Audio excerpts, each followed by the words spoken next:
बिस्मिल्लाहिर्रहमानिर्रहीम अस्सलाम वालेकुम स्टूडेंट्स। तो कैसे हैं आप लोग? अब हमारा जो है ना चैप्टर 6 ऑलमोस्ट एंड होने लगा है। लास्ट हमारा टॉपिक रह गया है बायोमोलिक्यूल्स का न्यूक्लिक एसिड। ये टॉपिक थोड़ा-सा आपका लंबा जाएगा, लेंदी जाएगा और आपने इसको ज़रा ध्यान से सुनना है। क्योंकि हमने काफ़ी ड्रामों में, फ़िल्मों में देखा होगा कि डीएनए किस तरह से जो है ना इन्वेस्टिगेशंस में हेल्प कर रहा होता है।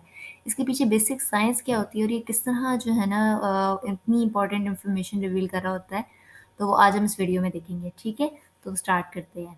बिस्मिल्लाहिर्रहमानिर्रहीम। Nucleic acids. Nucleic acids basically क्या हैं? न्यूक्लिक एसिड्स आपके पास बेसिकली इंपॉर्टेंट बायोमोलिक्यूल्स हैं जो कि न्यूक्लियोटाइड से मिलकर बने हैं। ठीक है, बहुत सारे न्यूक्लियोटाइड्स के रिपीटिंग यूनिट्स होते हैं और उससे मिलकर आपका बनता है न्यूक्लिक एसिड। न्यूक्लिक एसिड का अगर आप ये स्ट्रक्चर देख रहे हैं तो इसमें थ्री मेन कंपोनेंट्स हैं। एक आपके पास ये पेंटोज शुगर आ रही है, 5 कार्बन शुगर आ रही है।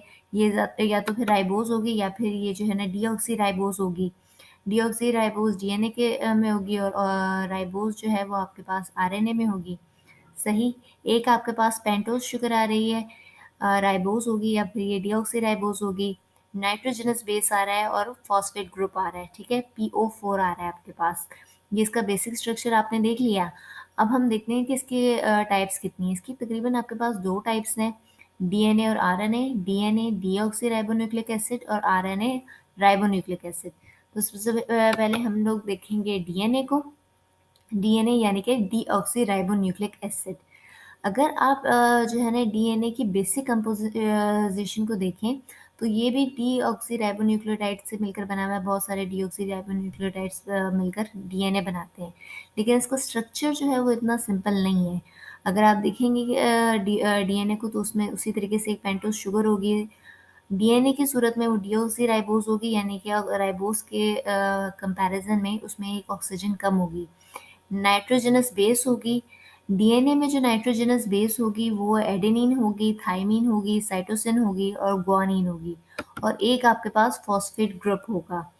अब हम इसका समझते हैं कि इसका ओवरऑल जो है ना स्ट्रक्चर कैसा है। ओवरऑल स्ट्रक्चर हम इसका देखेंगे कि इसका एक डबल हेलिक्स का स्ट्रक्चर होगा, जो कि किसने प्रपोज किया था? 1953 में जेम्स डी वॉटसन और फ्रांसिस एच सी हेच। ओके, इतना मुश्किल नाम क्यों रख दिया? फ्रांसिस एच सी क्रिक ने प्रपोज किया था। उन्होंने डीएनए का एक डबल हेलिक्स मॉडल प्रपोज किया था।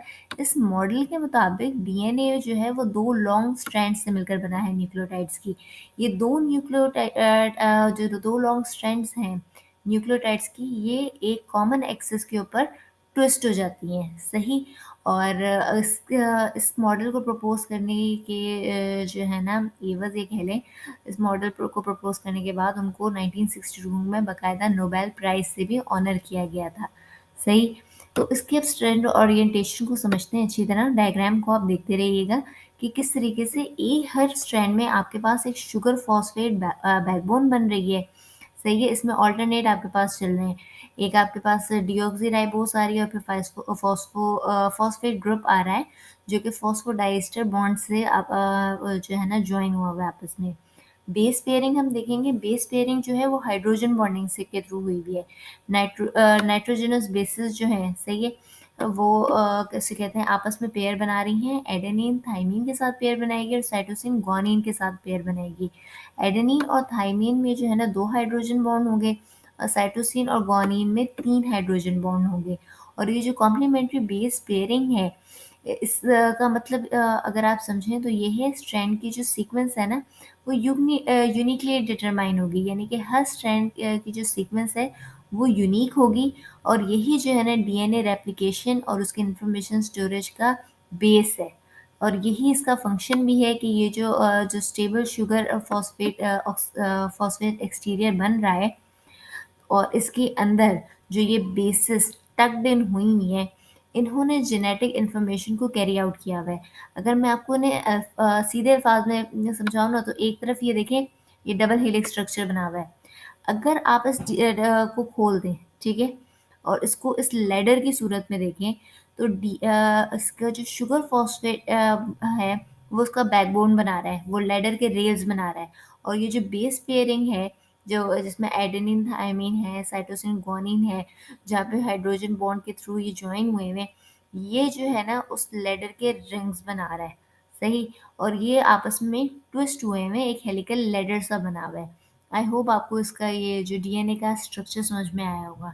ठीक है, अब इसको ज़रा फंक्शन हम देख लेते हैं कि डीएनए का फंक्शन क्या है।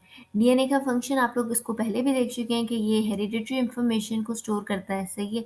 डीएनए एक ऐसा मॉलिक्यूल है जो कि हेरिडिटरी और या फिर जेनेटिक इन्फॉर्मेशन को स्टोर करता है लिविंग ऑर्गेनिज्म में। ये इन्फॉर्मेशन जो है किस तरह स्टोर होती है, ये न्यूक्लियोटाइड के स्पेसिफिक सीक्वेंस की सूरत में जो है ना स्टोर होती है।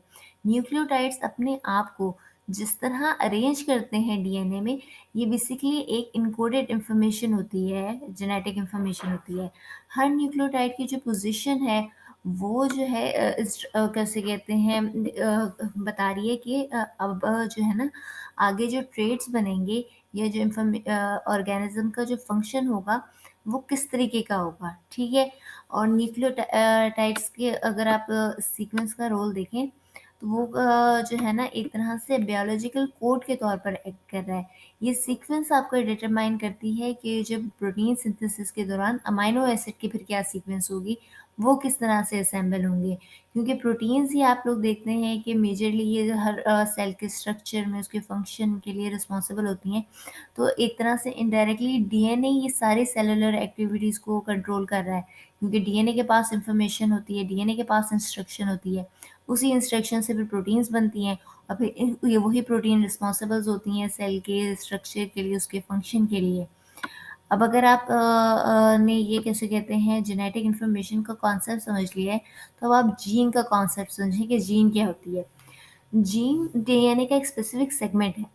इस सेगमेंट में कुछ पर्टिकुलर न्यूक्लियोटाइड की एक सीक्वेंस होगी जो कि प्रोटीन बनने का जो अमल है उसकी जो है ना इंस्ट्रक्शन उसके पास होगी, ठीक है।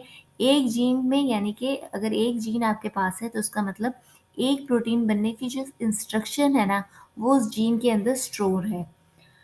अगर इसका एक और फंक्शन देखें तो ये हेरिडिटरी इंफॉर्मेशन को ट्रांसमिट करता है, क्योंकि रिप्रोडक्शन के दौरान जो है वो डीएनए रेप्लिकेट होता है और वो फिर ऑफस्प्रिंग के थ्रू पास हो जाता है।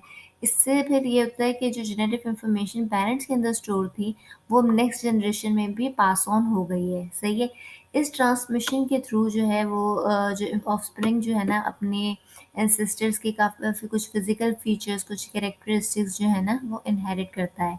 अगर मैं दोबारा इसकी समरी करूँ पूरे सिर्फ इसके फंक्शंस की, तो वो डीएनए जो है ना वो जेनेटिक इन्फॉर्मेशन को स्टोर कर रहा है, प्रोटीन सिंथेसिस को डायरेक्ट कर रहा है और जो है ना ट्रेट्स हैं जीन एक्सप्रेशन के थ्रू उसको डिटरमाइन कर रहा है और जो जेनेटिक इन्फॉर्मेशन है उसकी कंटिन्यूटी को शो कर रहा है, ठीक है। ये जी डीएनए के कुछ फंक्शंस थे। अब हम देखेंगे आरएनए यानी कि राइबोन्यूक्लिक एसिड। राइबोन्यूक्लिक एसिड की अगर आप बेसिक कंपोजिशन देखें तो ये जो है अभी जो है ना राइबोन्यूक्लियोटाइड से मिलकर बनता है। हर राइबोन्यूक्लियोटाइड में एक पेंटोज शुगर होगी। ये पेंटोज शुगर आरएनए की सूरत में जो है ना राइबोस होगी, यानी कि डीऑक्सी राइबोस के कंपैरिजन में इसमें एक ऑक्सीजन ज़्यादा होगा। नाइट्रोजनस बेस इसमें वही होगी, एडेनिन होगी, यूरेसिल होगी, साइटोसिन होगी, ग्वानिन होगी। अच्छा, इसमें एडेनिन, साइटोसिन और ग्वानिन तो सेम है, लेकिन डीएनए में जो था वो थाइमिन था और उसमें यूरेसिल था। और ये बेसिकली मेन डिफरेंस भी होता है डीएनए और आरएनए में, सही है। फॉस्फेट ग्रुप सेम होगा जो कि शुगर फॉस्फेट एक बैकबोन से बना रही है। अच्छा, डीएनए में डबल स्ट्रैंड था, आरएनए में सिंगल स्ट्रैंड होगा, सही। ये अगर आप इसकी डायग्राम में भी देखें तो ये एक सिंगल स्ट्रैंड है और सिंगल स्ट्रैंड से क्या होता है कि आरएनए जो है ना वेरियस शेप्स के अंदर फोल्ड हो जाता है अपनी सीक्वेंस के अकॉर्डिंग। और ये जो फोल्डेड स्ट्रक्चर होता है ये जो है आरएनए को इनेबल करता है डिफरेंट फंक्शन परफॉर्म करने के लिए, जैसे कि कोडिंग हो गया, कैटेलाइजिंग रिएक्शंस हो गए, या फिर जो अमाइनो एसिड को ये कैरी करता है। अभी अगर आप आगे इसके टाइप्स पढ़ेंगे तो उसमें एक इसका फंक्शन ये भी है कि ये अमाइनो एसिड्स को कैरी करता है, ठीक है। तो क्योंकि सिंगल स्ट्रैंडेड होता है तो ये आराम से फोल्ड हो जाता है और फिर ये जो है ना अपनी ये जो मैंने अभी फंक्शंस बताए हैं, कोडिंग हो गया, कैटेलाइजिंग रिएक्शन हो गया या फिर अमाइनो एसिड का फंक्शन हो गया, उसको कैरी आउट करता है। बेस पेयरिंग, अच्छा देख क्योंकि ये जो है आरएनए आपका सिंगल स्ट्रैंडेड है तो इसमें जो कॉम्प्लीमेंट्री बेस पेयरिंग हो रही है ये सेम स्ट्रैंड में ही हो रही है, ठीक है। वो डीएनए में तो ये था ना कि दो स्ट्रैंड से उसमें हो रही होती थी, इसमें ये सिंगल स्ट्रैंड में ही हो रही है। इस केस में एडेनिन जो है वो यूरेसिल के साथ पेयर कर रहा है, साइटोसिन जो है वो गुआनिन के साथ पेयर कर रहा है। ठीक है? जहाँ पर ये जो है ना लूप सा आ रहा है ना आप देख रहे हैं, वहाँ पर जो है ना एडेनिन फॉर एग्ज़ाम्पल यूरेसिल के साथ पेयर कर रहा है, साइटोसिन गुआनिन के साथ पेयर कर रहा है। अच्छा, ये जो राइबोस है ना आरएनए के अंदर, डीएनए में तो डीऑक्सी राइबोस था, आरएनए में राइबोस होता है। इसकी वजह से ये आरएनए ज़रा ज़्यादा रिएक्टिव होता है और डीएनए से लेस स्टेबल होता है। इसकी वजह ये होती है कि जो है ना आरएनए में का जो रोल है ना सेल में, वो यूजुअली टेम्पररी होता है। सही है? तो ये उस सूरत में उसका हेल्पफुल है। अगर आप इसकी फंक्शनल सिग्निफिकेंस देखें तो आप ये देखेंगे कि जो है हमने इसके कैटालिटिक रिएक्शन पढ़े हैं, हमने का देखा है कि ये इसने भी अमाइनो एसिड्स को कैरी करना है। आगे जब आपके इसके जो फंक्शंस देखेंगे ना, वो ये देखेंगे कि डिफरेंट टाइप के आरएनए हैं और उनके डिफरेंट टाइप के फंक्शंस हैं। तो वो हम आगे चल के देखते हैं। ठीक है? अच्छा, ये जो आरएनए है ये आप देख रहे हैं ये 3 टाइप्स का है। एक मैसेंजर आरएनए है। मैसेंजर आरएनए या सिंगल स्ट्रैंडेड आरएनए है जो कि जेनेटिक इन्फॉर्मेशन कैरी करता है डीएनए से जो कॉपी हुई होती है। ये एक तरह से जीन की वर्किंग कॉपी के तौर पर एक्ट कर रहा होता है। प्रोटीन सिंथेसिस के दौरान एमआरएनए ट्रैवल करता है न्यूक्लियस से राइबोसोम की तरफ, और ये जो कोडॉन्स की सीक्वेंस होती है, ठीक है? ये जो कोडॉन्स की सीक्वेंस होती है एमआरएनए में, उसको वो डिटरमाइन करती है कि जो है अ, यानी कि प्रोटीन सिंथेसिस के दौरान एमआरएनए जो है वो ट्रेवल करता है यूकैरियोट्स में राइबोसोम की तरफ, और एमआरएनए के ऊपर ये जो कोडॉन्स की सीक्वेंस होती है ये डिटरमाइन कर रही होती है कि अमाइनो एसिड किस सीक्वेंस में लगेंगे पॉलीपेप्टाइड चेन में। अगर आप सिंपल टर्म्स में देखें तो एमआरएनए एक तरह की इंस्ट्रक्शंस प्रोवाइड कर रहा होता है प्रोटीन बिल्डिंग के लिए। बात करेंगे टीआरएनए की, ट्रांसफर आरएनए की। ट्रांसफर आरएनए स्मॉल साइज छोटा सा जो है ना फोल्डेड आरएनए मॉलिक्यूल होता है, क्योंकि हमने पढ़ा था कि ये सिंगल स्ट्रैंडेड है तो ये बड़े आराम से फोल्ड हो जाता है, और इसकी एक ना एक यूनिक क्लोवर लीफ शेप होती है, आप डायग्राम में भी देख सकते हैं। ये जो ट्रांसफर आरएनए होता है ये क्या करता होता है कि ये अमाइनो एसिड को कैरी करता है और राइबोसोम की तरफ ले जाता है। सही है? ट्रांसफर आरएनए में एक तरह का आपके पास एक एंटी कोडॉन रीजन होता है जो कि कॉम्प्लीमेंट्री कोडॉन के साथ पेयर करता है एमआरएनए में। इस पेयरिंग की वजह से क्या होता है कि अमाइनो एसिड प्रोटीन सिंथेसिस के दौरान करेक्ट पोजीशन में लगते हैं। अगर हम सिंपल टर्म्स में बात करें कि ट्रांसफर आरएनए एक राइट अमाइनो एसिड को राइट प्लेस पर राइट टाइम के ऊपर लेकर आता है। राइबोसोमल आरएनए राइबोसोम का एक स्ट्रक्चरल कंपोनेंट है, और ये राइबोसोम का कोर बनाता है, उसकी शेप बनाता है, इसकी कुछ कैटालिटिक फंक्शंस हैं, और ये पेप्टाइड बॉन्ड बनाता है अमाइनो एसिड के बीच में ड्यूरिंग प्रोटीन सिंथेसिस, और ये एक तरह से मशीन के तौर पर एक्ट करता है, मॉलिक्यूलर मशीन के तौर पर एक्ट करता है, जो कि एमआरएनए को रीड करता है, अमाइनो एसिड को असेंबल करता है। सिंपल टर्म्स में कहें तो आरएनए जो है वो राइबोसोम को बिल्ड करता है और प्रोटीन्स बनाने में हेल्प करता है। अच्छा, अभी आपने ये जो डीएनए का फंक्शन पढ़ा है और ये जो आपने तीनों एमआरएनए, टीआरएनए और आरआरएनए, ये जो आरएनए के टाइप्स हैं इनके फंक्शंस पढ़े, तो ये आपको थोड़ा सा हैप्पीजेड लग रहा होगा। नेक्स्ट स्लाइड में ये जो हम सेंट्रल डॉग्मा देखेंगे ना, ये बेसिकली वर्किंग ऑफ डीएनए और आरएनए है, और इसमें अब जब आप ये रिपीटेड इन्फॉर्मेशन देखेंगे ना तब आपको पता चलेगा कि किस चीज़ की क्या सिग्निफिकेंस है। और ये जो आपका है वर्किंग ऑफ डीएनए और आरएनए, ये आपका लॉन्ग क्वेश्चन में भी आ रहा है, तो उसको ज़रा ध्यान से सुनिएगा। अच्छा, दोबारा से ये एक तरह से पूरी वीडियो का समझ लें कि को मैं आपको दोबारा से कॉम्प्रिहेंसिव वे में बता रही हूँ कि किस तरीके से डीएनए और आरएनए काम करते हैं। डीएनए मॉलिक्यूल आपके पास एक एक्सट्रीमली लॉन्ग बायोमॉलिक्यूल्स है जिसके पास थाउजेंड्स ऑफ न्यूक्लियोटाइड्स हैं और वो एक सीक्वेंस में अरेंज है। सही? तो इस पूरी डीएनए स्ट्रैंड में आपके पास एक स्पेसिफिक सेगमेंट है जिसे हम जीन्स कहते हैं। हर जीन्स में एक यूनिक सीक्वेंस है न्यूक्लियोटाइड्स की जिसमें जो है प्रोटीन मेकिंग की इंफॉर्मेशन स्टोर है। सही?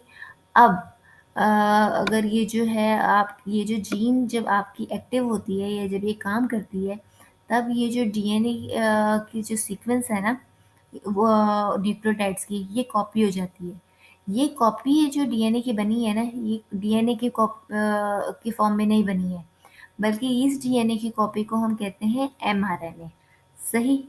और ये जो हम डीएनए से जो कोई एक स्पेसिफिक न्यूक्लियोटाइड की सीक्वेंस कॉपी हुई है और एमआरएनए बना है, इस प्रोसेस को हम कहते हैं ट्रांसक्रिप्शन।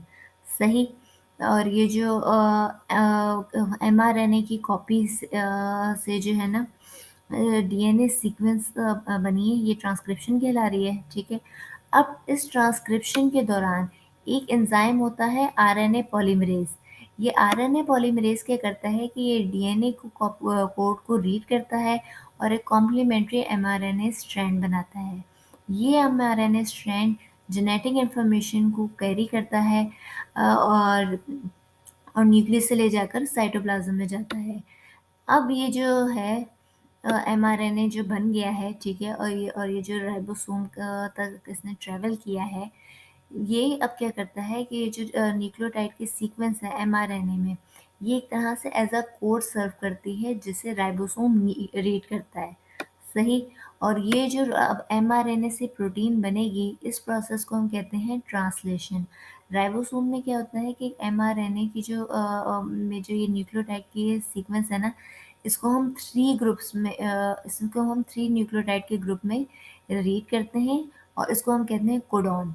हर कोडॉन एक स्पेसिफिक अमाइनो एसिड को कॉरेस्पॉन्ड कर रहा होता है।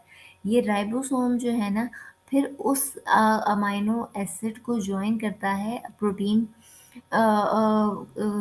सिंथेसिस में। ठीक है, जो पॉलीपेप्टाइड चेन बन रही होती है।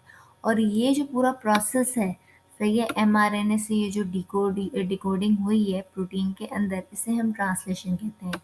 अगर मैं इसकी समरी दोबारा देखूं, तो डीएनए से ट्रांसक्रिप्शन हुई है एमआरएनए में, एमआरएनए से ट्रांसलेशन हुई है प्रोटीन में।